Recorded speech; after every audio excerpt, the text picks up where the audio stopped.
आकाश की शादी को अभी 6 महीने ही बीते थे जब पहली बार उसकी साली मीरा उनके घर रहने आई। प्रिया की छोटी बहन मीरा उम्र 21 साल देहरादून के एक कॉलेज में फैशन डिजाइनिंग कर रही थी। हॉस्टल की आजाद जिंदगी और पहाड़ों की हवा का असर था कि उसका रंग एकदम दूध या गोरा था। बाल घुंघराले, आंखें कंचिया जैसी, और जब मुस्कुराती तो लगता जैसे आसपास फूल खिल गए हों। उस दिन वह नीले रंग की लंबी कुर्ती और जीन्स में थी। गले में एक स्कार्फ था जो बार बार उसके कंधे से फिसल रहा था। कंधे पर एक बड़ा सा बैग और हाथ में पानी की बोतल। उसके चेहरे पर ऐसी चमक थी कि घर में कदम रखते ही सन्नाटा गायब हो गया। घर में उस वक्त आकाश और प्रिया ही थे। मम्मी पापा और छोटा भाई आर्यन किसी शादी में शहर से बाहर गए हुए थे। प्रिया ने दरवाजा खोला तो मीरा चिल्लाई दीदी और जोर से गले लग गई। प्रिया ने हंसते हुए कहा, अरे बस कर, पगली हड्डी तोड़ देगी क्या। फिर पीछे मुड़ी और बोली, आकाश देखो कौन आया है। द आकाश लिविंग रूम में सोफे पर बैठा लैपटॉप पर कुछ काम कर रहा था। ऊपर देखा तो एक पल के लिए नजरें ठहर गई। मीरा ने हाथ हिलाकर हाय किया। हेलो जीजू, कैसे हैं आप। आवाज में गजब की खनक थी। आकाश ने लैपटॉप बंद किया और मुस्कुराया। आओ मीरा, कैसा रहा सफर। मीरा ने बैग सोफे के पास पटका, स्कार्फ ठीक किया और बोली, बस पूछो मत जीजू। ट्रेन में बहुत भीड़ थी और यहाँ की उमसफ। कहते हुए उसने अपने पर से टिश्यू निकाला और माथे का पसीना पोंछा। उसका चेहरा दमक रहा था। आकाश ने नजरें हटाई और बोला, तुम बैठो, मैं ठंडा पानी लाता हूँ। प्रिया किचन में कॉफी बनाने चली गई। मीरा सोफे पर पसर गई, पैर टेबल पर रख लिए। वह पूरे घर को निहार रही थी। जीजू, आपका फ्लैट तो बहुत क्लासी है। दीदी ने सजाया है या आपकी पसंद है। आकाश पानी का गिलास देते हुए बोला, सब तुम्हारी दीदी का कमाल है, मैं तो बस हाथ सिर हिलाता हूँ। मीरा हंसी, हाय दीदी कितनी लकी है। मेरा वाला जो आएगा ना, उसे तो मैं अपनी उंगलियों पर नचाऊंगी। वैसे मैं तो कहती हूँ मुझे भी आप जैसा ही डिसेंट बंदा चाहिए। और उसने शरारत से आंख मार दी। कॉफी पीते वक्त प्रिया और मीरा बातें करती रहीं। आकाश बस सुनता रहा। मीरा की बातों में एक बेबाकपन था। वह बात बात पर आकाश की राय मांगती और प्रिया को चिढ़ाती। प्रिया बस मुस्कुरा देती। उसे अपनी बहन के आने की खुशी थी। शाम को खाना खाकर सब बैठे थे। रात को मीरा को प्रिया के साथ सोना था, लेकिन प्रिया को ऑफिस का कुछ जरूरी मेल भेजना था, तो वह लैपटॉप लेकर बैठ गई। मीरा बोर होने लगी। करीब 10:30 पर वो उठी और टेरेस छत पर चली गई। आकाश को भी नींद नहीं आ रही थी। वो टहलने छत पर आ गया। रात चांदनी थी, हल्की हवा चल रही थी। मीरा रेलिंग पर झुकी शहर की लाइट्स देख रही थी। उसके बाल हवा में उड़ रहे थे कि आकाश ने पीछे से आहट दी। मीरा पलटी। अरे जीजू, आप दीदी सो गई। आकाश रेलिंग के पास खड़ा हो गया। नहीं, वो काम कर। मीरा ने आकाश की तरफ देखा। नींद नहीं आ रही थी। जीजू, आप दीदी को बहुत स्पेस देते हो ना। हाँ, आकाश हंसा। देना पड़ता है, रिश्ते विश्वास पर चलते हैं। मीरा ने धीरे से कहा, काश सब लड़के आप जैसे होते। मेरे कॉलेज के लड़के तो बस फ्लर्ट करना जानते हैं। सब कहते हैं साली आधी घर वाली होती है। आप तो मुझसे ठीक से बात भी नहीं करते। आकाश बोला, बात तो कर रहा हूँ और तुम खुद इतनी बातूनी हो कि किसी और को मौका ही नहीं देती। मीरा ने मुंह बनाया। अच्छा जी, चलो अब से मैं देखूंगी कि आप कितना इग्नोर कर पाते हो। और खिलखिलाकर हंस दी। तभी प्रिया भी ऊपर आ गई और बातों का सिलसिला देर रात तक चला। अगले दिन रविवार था। मीरा ने सुबह से ही घर सिर पर उठा लिया। नहाकर आई तो गीले बालों में तौलिया लपेटे हुए थी। टी शर्ट और शॉर्ट्स में वह काफी बेफिक्र लग रही थी। प्रिया नहाने गई थी। मीरा सीधे आकाश के पास आई जो टीवी देख रहा था। वो बोली, जीजू मेरे सिर में बहुत दर्द हो रहा है, प्लीज थोड़ी चंपी कर दो ना। आकाश सक गया। अरे मैं कैसे। हाँ, प्रिया को आने दो। मीरा ने तेल की शीशी उसके हाथ में थमा दी। अरे प्लीज जीजू, दीदी को टाइम लगेगा।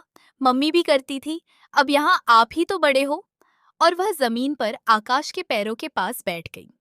आकाश ने झिझकते हुए उंगलियों से उसके सिर की मालिश शुरू की। मीरा ने आंखें बंद कर ली। आप बहुत अच्छा लग रहा है जीजू, आपके हाथों में जादू है। वो बीच बीच में सिर पीछे करके आकाश को देखती और मुस्कुराती। आकाश को अजीब लग रहा था, लेकिन वह मना नहीं कर पाया। तभी प्रिया बाहर आई। अरे वाह, यहाँ तो सेवा चल रही है। मीरा ने हंसते हुए कहा। हाँ दीदी, जीजू बेस्ट है। जलन हो रही है क्या? और हंसते हुए भाग गई। दिन भर वो आकाश के इर्द गिर्द रही। कभी मोबाइल में कोई रील दिखाने के बहाने कंधे से सट जाती, कभी डरावनी फिल्म देखने की जिद करती। आकाश असहज था, लेकिन मीरा की हर अदा में एक आकर्षण था जो उसे थोड़ा विचलित कर रहा था। शाम को प्रिया और मम्मी पापा किसी रिश्तेदार के यहाँ गए। घर में सिर्फ आकाश, शाओ, मीरा और आर्यन थे। आर्यन अपने रूम में गेम खेल रहा था। मीरा बोर होकर आकाश के कमरे में आ गई। जीजू, नेटफ्लिक्स पर यह जवानी है, दीवानी देखे? आकाश ने मना नहीं किया। फिल्म शुरू हुई। मीरा बेड पर तकिया लगाकर लेट गई। आकाश कुर्सी पर बैठने लगा तो मीरा ने हाथ पकड़कर खींचा। अरे यहाँ बैठो ना जीजू, वहां से क्या दिखेगा? आकाश बेड के किनारे बैठ गया। फिल्म के एक इमोशनल सीन में मीरा ने अपना सिर आकाश के कंधे पर रख दिया। जीजू, बन्नी जैसा लड़का मुझे कब मिलेगा? आकाश ने खुद को संभाला। तुम्हें उससे बेहतर मिलेगा। मीरा ने उसकी आंखों में देखा। नहीं, मुझे लगता है मुझे आप जैसा कोई चाहिए। फिर कुछ दिन ऐसे ही बीते। मीरा की छेड़खानी और आकाश की खामोशी। आकाश उसे समझाता, डांटता, लेकिन मन ही मन उस ध्यान का आनंद भी ले रहा था जो उसे मिल रहा था। फिर एक रात करीब 11 बजे जब प्रिया सो चुकी थी, मीरा आकाश के स्टडी रूम में आई। उसकी आंखें सूजी हुई थीं। आकाश घबरा गया। क्या हुआ मीरा? शाम मीरा ने दरवाजा बंद किया और फूट फूट कर रोने लगी। जीजू, उसने मेरे बॉयफ्रेंड ने मुझे चीट किया। उसका किसी और के साथ चक्कर चल रहा है। आकाश उसके पास गया। शांत हो जाओ मीरा। मीरा ने उसे जोर से गले लगा लिया और रोने लगी। आकाश का दिल जोर से धड़कने लगा। वो भी उसे सांत्वना देने के लिए उसकी पीठ सरवाह थी, वासना नहीं। मीरा ने सिर झुकाया। सॉरी जीजू, मैं बहक गई थी। आकाश ने उसके सिर पर हाथ रखा। कोई बात नहीं, जाओ आराम करो। अगले दिन से मीरा बिल्कुल बदल गई। वो शांत रहने लगी। आकाश को लगा कहीं वो ज्यादा सख्त तो नहीं हो गया। शाम को उसने मीरा को कॉफी के लिए बाहर ले जाने को कहा। कार में आकाश ने कहा, मीरा जो हुआ उसे भूल जाओ। तुमने उस वक्त सिर्फ सहारे की तलाश की थी, खुद को दोषी मत मानो। मीरा ने मुस्कुराकर कहा, जीजू, आपने मुझे बचा लिया। अगर कल आप कमजोर पड़ जाते तो शायद मैं आज खुद से नजरें नहीं मिला पाती। आप सच में बहुत अच्छे हो। उस दिन के बाद उनके बीच का वह तनाव खत्म हो गया। अब वे सचमुच अच्छे दोस्त बन गए थे।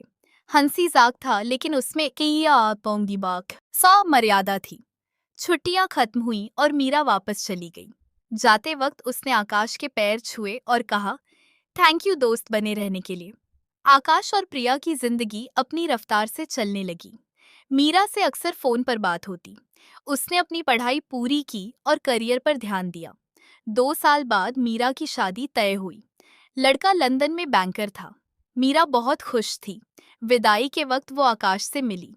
लाल जोड़े में वह बेहद खूबसूरत लग रही थी। उसने आकाश के कान में कहा, जीजू, आपने सही कहा था। सब्र का फल मीठा होता है। मैं हमेशा आपकी वो डांट और वह सलाह याद रखूंगी। मीरा लंदन चली गई। वक्त बीतता गया। वीडियो कॉल पर बातें होती रही।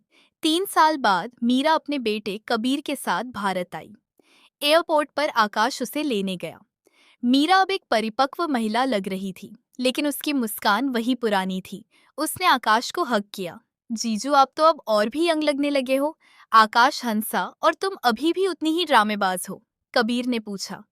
मम्मा, ये कौन है? मीरा ने बेटे को गोद में उठाया। यह तेरे मामू हैं और मम्मा के सबसे अच्छे गार्डियन। रात को सब टेरेस पर बैठे थे। दिसंबर की ठंड थी। मीरा ने कॉफी का मग हाथ में लिया और आकाश की तरफ देखा।